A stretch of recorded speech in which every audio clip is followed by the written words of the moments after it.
tadi? Boleh. Maria. Ya udah, oke. Kita ulang ya. Assalamualaikum warahmatullahi wabarakatuh. Alhamdulillahirrahmanirrahim. Teman-teman dari media, terima kasih sudah hadir. Terima kasih juga buat Dr. Hamim.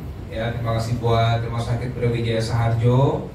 Ada Ica samping kiri saya. Jadi hari ini teman-teman, preskon kita akan bercerita tanggal 22 April kemarin, jam 6 pagi sudah dilakukan alhamdulillah proses lahiran putri kami, ya alhamdulillah dalam keadaan yang baik. Proses lahirannya melalui sesar dan lahir dengan berat 3,6. Beratnya 3,67, panjangnya 48 cm. 48 cm. Dan yang membantu Dokter Hamim di sini, masya Allah luar biasa. Terima kasih ya dok ya. Dan kami beri nama anak kami adalah Aisyah Aulia Putri Harlino. ya, Aisyah Aulia Putri Harlino. Aisyah itu dari nama istrinya Rasulullah. Kemudian Aulia itu juga berarti pemimpin yang baik, ya insya Allah. Putri karena dia perempuan, dan Harlino nama saya. Jadi doa yang kami sematkan di nama putri kami, semoga menjadi perempuan soleha seperti istrinya baginda Rasulullah, dan juga bisa menjadi pemimpin yang baik, insya Allah seperti itu. Dan semua proses berjalan dengan lancar, dibantu dengan tim dokter dan tim medis yang sangat juga profesional, ya dipimpin oleh Dokter Hamim di sini. Dan juga terima kasih dari kami berdua untuk Rumah Sakit Brawijaya Saharjo yang sudah memberikan pelayanan yang sangat luar biasa, ya, dan kami sangat merasa terbantu sekali. Dan kami merasa bahwa rumah sakit ini memiliki kenyamanan, ya, untuk segala hal, termasuk juga green hospital konsepnya. Kira-kira itu yang bisa kami sampaikan. Ica mungkin mau tambahin? Iya, jadi alhamdulillah kita sangat terbantu sekali dengan Rumah Sakit Brawijaya Saharjo, karena jujur walaupun sudah pernah operasi sesar sebelumnya untuk kedua anak sebelumnya gitu, tapi di kehamilan yang ketiga ini itu memang banyak sekali ceritanya, ya gitu, mulai dari tanggal lahiran yang maju, terus juga proses yang memang ini anak perempuan pertama kami gitu. Jadi kami sangat berterima kasih sekali sama Rumah Sakit Brawijaya Saharjo, dan alhamdulillah prosesnya semuanya cepat, dan bahkan sekarang pun juga nggak nyangka karena berbeda dari saat melahirkan yang sebelumnya gitu. Waktu melahirkan Rendra dan Malik di hari ini kan hari ketiga ya, keempat ya. Hari keempat itu masih beradaptasi dengan semua keadaan. Kalau yang sekarang sudah lebih kuat, jadi sudah bisa lebih jalan, pemulihannya juga lebih cepat. Jadi sebenarnya HPL-nya Ica itu tadinya tanggal 1 Mei, tapi ada beberapa hal yang memang mengharuskan untuk dilakukan tindakan sesar di tanggal 22 April. Kami Ica sama saya datang ke rumah sakit ini tanggal 21 sore hari untuk CTG janin, ya mengecek jantungnya janin. Dari hasil itu kemudian dilaporkan ke Prof, dan Prof langsung merekomendasikan supaya dilakukan tindakan di tanggal 22 jam 6 pagi.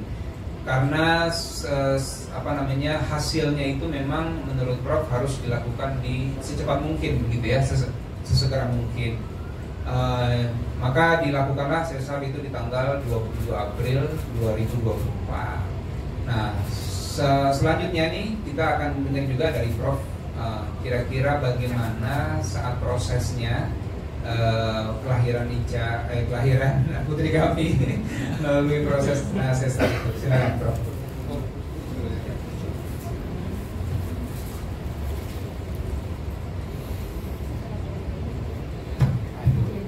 Terima kasih. Assalamualaikum warahmatullahi wabarakatuh. Waalaikumsalam. Terima kasih semua media yang telah hadir pada kesempatan ini, dan khususnya yang telah meliput kegiatan kegiatan atau acara pada siangan ini di mana Pak Dudi ya, Pak Yurinio Dudi dan Ibu telah menceritakan sudah tentang kelahiran putri ketiganya, ya, anak ketiga tapi putri. Ya, jadi pada hari Senin tanggal 21 itu dilaporkan bahwa istri Pak Dudi Bu Ija ya, itu mengeluh kesakitan di perut bagian bawah, di mana memang perencanaan itu tanggal 28 kalau nggak salah, walaupun HPL-nya itu tanggal 1 tapi tanggal 28 itu kalau nggak salah untuk dilakukan seksio cesaria.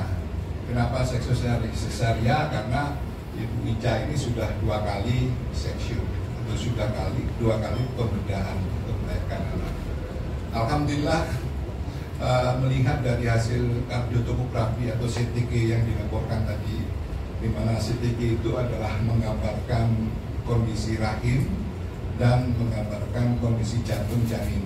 Ada 2 item atau 2 faktor ya, melihat kondisi jantung janin dan kontraksinya atau kondisi rahimnya, maka bisa diperkirakan untuk di sesar pagi hari.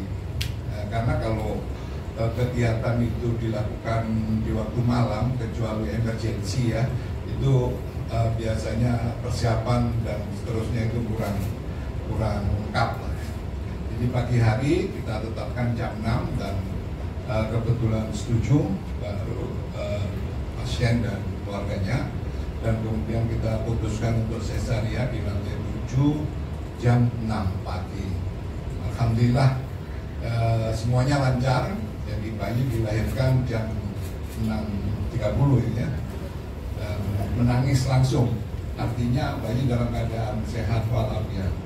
Alhamdulillah. Kemudian kegiatan sesar diselesaikan sampai jam 7.30 mungkin ya, jam 7.30, dan Ibu Ija sudah bisa kita pindah ke recovery room atau ruang pulih, dan selanjutnya diobservasi 1-2 jam. Setelah semuanya baik, kontraksi baik, tensi baik, maka bisa dipindahkan ke ruang rawat biasa. Dan Brawijaya, kami sebagai manajemen Brawijaya mengucapkan selamat atas kelahiran putri ketiga, dan saya mengucapkan juga terima kasih atas kesediaan untuk mau lahir di Brawijaya. Justru ini yang kami harapkan dari teman-teman sejawat, teman-teman sekalian, mungkin media bisa menyampaikan. Jadi kami ini rumah sakit yang relatif baru, sekitar 4 tahun dibangun, dioperasionalkan dan mempunyai kelebihan sebagai green hospital. Tadi green hospital itu adalah salah satu konsep rumah sakit yang mengutamakan ya aliran udara itu tidak tergantung hanya karena AC ya, karena kondisi air condition.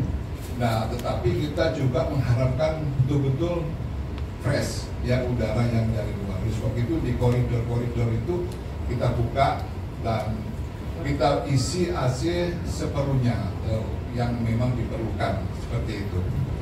Nah, kami Rumah Sakit Brawijaya ini adalah rumah sakit salah satu yang terbesar di antara rumah sakit yang dimiliki Brawijaya Investama, dan kami sebagai General Hospital, dan kami punya beberapa unggulan, salah satunya ya tentu dengan tingkat operasi yang sulit, baik itu operasi jantung mau operasi bedah sesar seperti plasenta akreta itu salah satunya di sini tempatnya. Jadi kami ada tim yang expert yang bisa menangani, mudah-mudahan hal-hal yang kita khawatirkan di dalam proses operasi itu bisa selamat dan happy semua. Bapak ibunya happy, bayinya happy, rumah sakit happy, dan semuanya senang. Saya kira itu aja sebagai tambahan dari kami Rumah Sakit Brawijaya Sarjo. Mudah-mudahan akan membawa kebaikan kita semua. Amin. Terima kasih sekali lagi Pak Dudi dan Ibu Ica atas kesediaannya untuk ya, mudah-mudahan nanti semuanya bisa bermanfaat. Wabillahi taufiq wal hidayah. Assalamualaikum warahmatullahi wabarakatuh. Ya, terima kasih untuk Prof. Hamid. Ini teman-teman ada yang mau bertanya? Pertanyaan silakan. Ya, Aicha, mungkin Anda sangat sendiri metodenya erat sama seperti apa sih, dan mungkin ketiga kan inilah yang ketiga sesar, mungkin ada perbedaannya nggak sih? Tadi kan ini anak perempuan, itu perbedaannya apa sih? Iya, jadi memang untuk yang ketiga ini itu berbeda dari sesar sebelumnya. Kalau yang Rendra dan Malik saat itu memang masih menggunakan sesar yang konvensional. Kalau untuk yang Aulia sekarang itu dengan SCRX. Makanya alhamdulillah pemulihannya pun juga bisa lebih cepat. Terus untuk perbedaannya sendiri mungkin lebih di berat badan anaknya ya. Iya. Kalau prosesnya kayaknya semuanya hampir sama, tapi memang dari awal kita periksa Lia ini secara berat badan itu lebih besar daripada abang-abangnya gitu. Jadi memang begitu lahir pun kita ada kaget juga, tapi alhamdulillah bersyukur karena sehat semuanya. Jadi Lia lahir dengan berat 3,67 gitu. Jadi itu sih yang lebih beda. Tapi kayak mungkin cewek mungkin waktu hamil sendiri lebih suka dandan nggak sih dari Aicha sendiri? Kalau dandan sih enggak ya, tapi lebih apa ya? Ya itu lebih banyak ceritanya. Jadi kayak misalkan dari trimester awal waktu hamil Rendra sama Malik itu tuh nggak terlalu merasa mual. Tapi kalau yang sekarang ini mualnya tuh lebih sangat signifikan. Terus di kehamilan di trimester akhir pun rasain lagi mualnya. Terus rasa-rasa kontraksi ini juga lebih cepat gitu. Jadi memang ya setiap kehamilan kan punya cerita ya, dan ya inilah cerita kehamilannya yang ketiga gitu. Karena anak pertama ada yang lebih seneng nggak sih di antara kalian? Anak perempuan pertama mungkin ada yang lebih seneng nggak sih di antara kalian? Sama ya. Kita dari tahu Ica hamil, walaupun belum tahu jenis kelaminnya, kita udah sangat bersyukur sekali ya, karena memang saya sama Ica dari awal nikah tuh memang pengennya anak lebih dari 2 gitu pengennya. Nah jadi waktu tahu Ica hamil, wah kita bahagia sekali. Ditambah begitu tahu 99% kata dokter adalah perempuan. Wah masya Allah nih, jadi lengkap gitu ya. Jadi insya Allah secantik ibunya, ya. Dan saya kan belum pernah punya anak perempuan, jadi ini pertama kalinya. Maka sebelum anak saya lahir, saya tanya sama teman-teman, sama kakak saya yang punya anak perempuan, gimana sih cara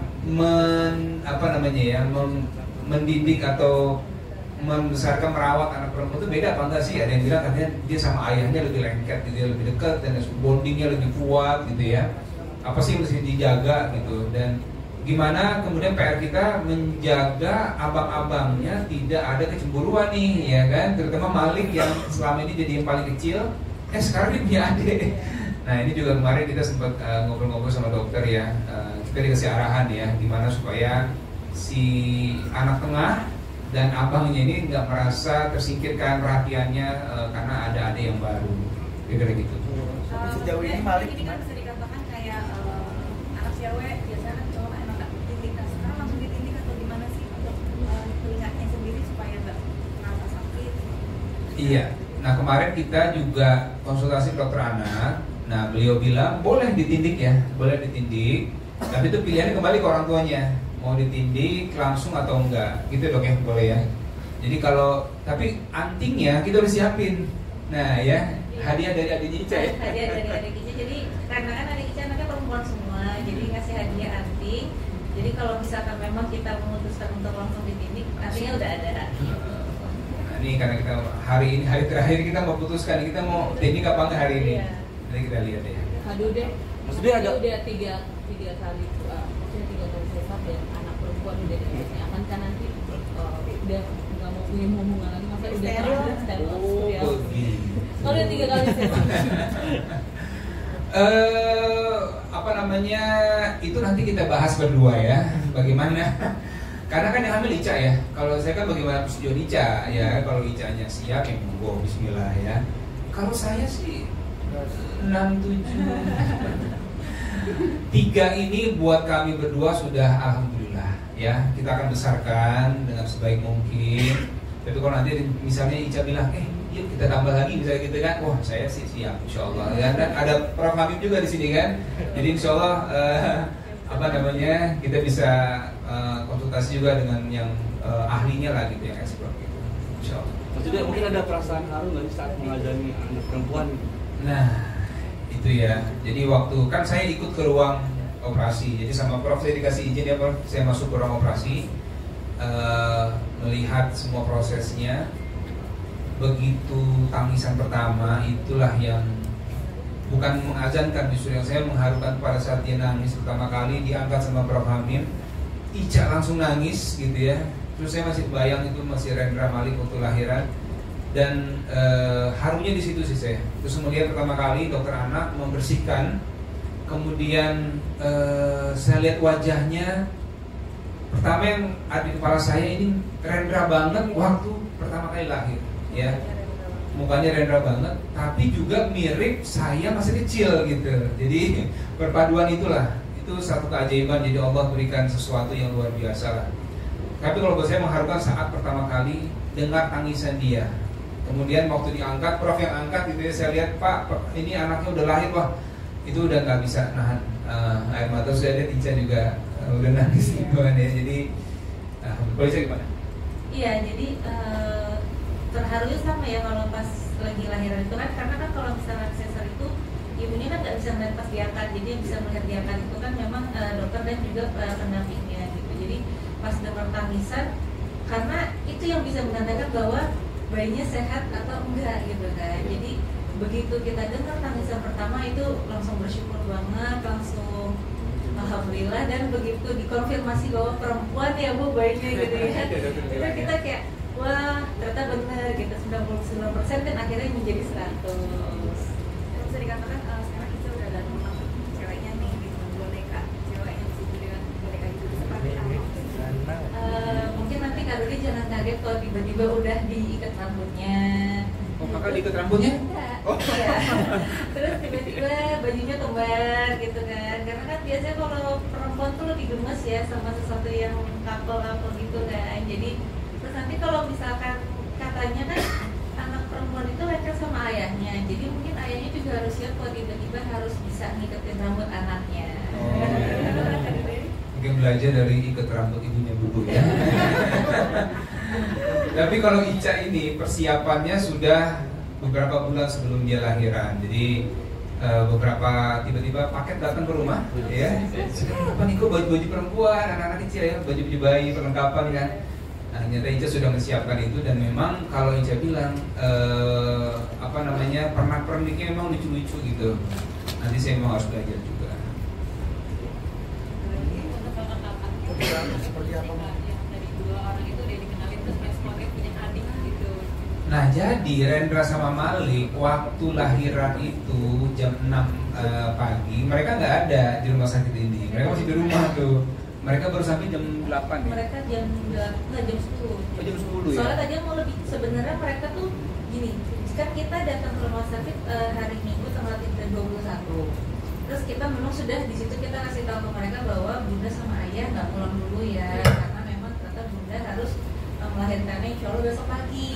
Mereka pengen sebenarnya ikut, cuma kita memutuskan untuk kayaknya daripada nanti rebutan, dan ini kan sebenarnya agak dadakan ya gitu. Jadi nggak apa-apa di rumah dulu biar mereka juga cukup istirahat. Nanti begitu babynya sudah lahir, sudah masuk ke kamar, mereka bisa lihat dengan tenang gitu. Jadi akhirnya memang mereka datang itu di tanggal 22 sekitar jam 10 pagi, masuk kamar langsung yang dicari udah Assalamualaikum babynya mana gitu. Dari depan lorong rumah sakit itu teriak-teriak mereka mereka belum tahu nama ya. Jadi biar mereka teriak Deru gitu ya. Deru tuh Malik ngasih nama adik baru, namanya Deru. Itu dari bulan pertama ya. Dari sebenarnya dari yang waktu 2019 kan. Iya. Terus mereka tuh pokoknya manggil Deru, jadi dari lorong mereka udah teriak. Ica juga udah dengar dari kamar kan, cuma nggak bisa ngapain kayak, aduh ya mereka udah ya udahlah gitu. Begitu melihat sih mereka heboh banget sih antusias. Sampai hari ini begitu mereka pulang sore kan pagi sekolah, sebelum sekolah video call dulu tuh. Mana adik gitu. Jadi mereka semangat sekali. Kak, ini kan bisa dikatakan udah 3 anak nih, bukan apa lagi nih cewek gitu.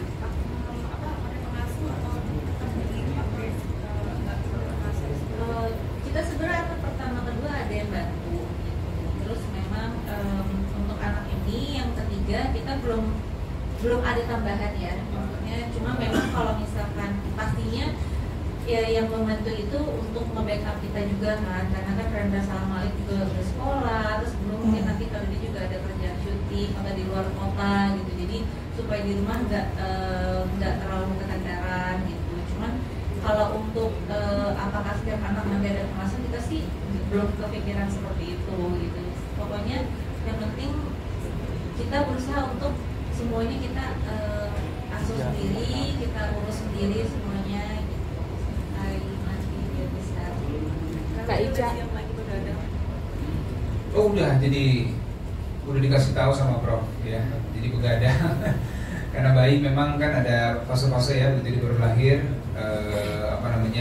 menyusu tiap 2 jam ya. Kita juga standby terus dari kemarin, makanya ini agak kurang tidur Ica ya, tapi tetap cantik. Iya, oke kan. Jadi kita siaplah dengan semua konsekuensi harus kita jalankan, karena itu yang kita sudah alami juga di anak pertama dan anak yang kedua gitu ya. Jadi insya Allah siap untuk begadang. Kak Ica, ada treatment khusus nggak sih? Kayak biasanya abis lahiran kan orang tua zaman dulu kan mungkin ada jamu atau apa yang masih kamu sampai anak ketiga ini? Sejujurnya dari anak pertama nggak ada sih, cuman memang mengikuti saran dokter aja justru. Jadi kalau mungkin ya perbedaannya, kalau zaman dulu kan disebutnya itu gurita ya, tapi kalau zaman sekarang kan sudah lebih modern, kita pakainya korset gitu. Nah, jadi memang salah satu hal wajib yang perlu dipakai untuk ibu setelah melahirkan itu adalah korset. Kenapa ya? Karena untuk mengembalikan bentuk tubuhnya supaya seperti sebelum melahirkan lagi gitu. Dan ditambah kalau untuk kita yang operasi sesar itu untuk meredakan rasa nyeri juga di bagian jahitannya gitu. Jadi kayaknya itu sih. Tapi kalau untuk minuman khusus apa enggak, paling yang lebih diperhatikan itu adalah makanan, karena kan nanti apa yang dimakan itu akan lari ke ASI kan, terus akan diminum sama bayinya gitu. Jadi kayaknya lebih ke situ. Yang penting semuanya sehat dan dipantau aja semuanya gitu. Jadi nggak ada kayak ritual atau minuman khusus gitu, nggak ada. Kak Ica, maksudnya mungkin ada proses penyambutan di rumah nggak sih? Karena kan ini anak perempuan pertama nih, atau ada dekorasi khusus di rumah gitu mungkin nggak? Dekorasinya udah Ica siapin 3 bulan yang lalu, jadi udah ada tuh di rumah ya. Tapi nggak yang terlalu heboh gitu, enggak sih ya. Paling memang barang-barang keperluan dia gitu, kayak box bayinya, kemudian perlengkapan semua lah yang buat dia nanti bisa pakai gitu ya. Tapi nggak ada yang terlalu heboh gitu.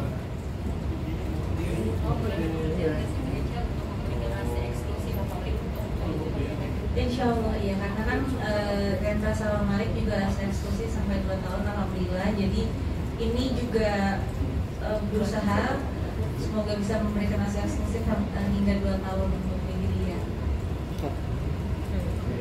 Kak Ica, mungkin jarak dari anak pertama sampai yang ini berapa mungkin sih jarak? Oke, kalau Rendra sama Lia bedanya itu 9 tahun. Kalau Malik sama Lia bedanya hampir 7 tahun.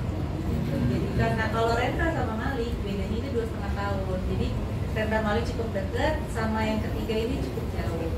Ada ketakutan nggak sih Kak dalam mengurus bayi, kan bisa dibilang ini jaraknya 7 tahun ya. Ada tanggung sedikit. Masih ingat gitu, cuman dia pasti perlu belajar lagi, terus kayak ingat-ingat lagi cara mandiin bayi bagaimana, terus ganti popoknya seperti apa, terus bedongnya gimana supaya dia hangat gitu.